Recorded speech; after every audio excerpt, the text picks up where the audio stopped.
अस्सलाम वालेकुम students, how are you? कैसे हो आप सब? आज हमारे 2 क्लास की माशरती उलूम का टॉपिक है शहरियत और आज हम इसकी रीडिंग करेंगे बाहर के मुल्कों में से लेकर बर्बाद कर दिया है तक। बाहर के मुल्कों में जाने के लिए एयरपोर्ट भी मौजूद हैं, लेकिन कारखानों और गाड़ियों के धुएं की वजह से शहर की हवा बहुत ख़राब हो चुकी है, जिससे बहुत सी बीमारियां फैल रही हैं। ट्रैफिक के शोर और हॉर्न की आवाज़ ने शहर का सुकून बर्बाद कर दिया है। बेटा, एयरपोर्ट का मकसद क्या होता है?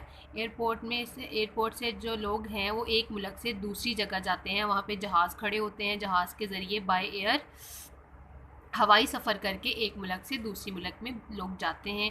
और जो कारखानों और गाड़ियों का धुआं है उसकी वजह से शहर की हवा बहुत ज़्यादा ख़राब हो चुकी है और बीमारियां भी फैल रही हैं।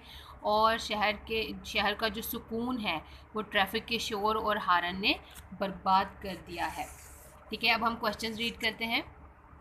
एयरपोर्ट का मकसद क्या है? बाहर के मुल्कों में आने जाने के लिए एयरपोर्ट का इस्तेमाल किया जाता है। शहर की हवा कैसे ख़राब हुई? कारखानों और गाड़ियों के धुएं की वजह से शहर की हवा ख़राब हुई। कारखानों और गाड़ियों के धुएं की वजह से डैश फैल रही हैं। कारखानों और गाड़ियों के धुएं की वजह से बीमारियां फैल रही हैं।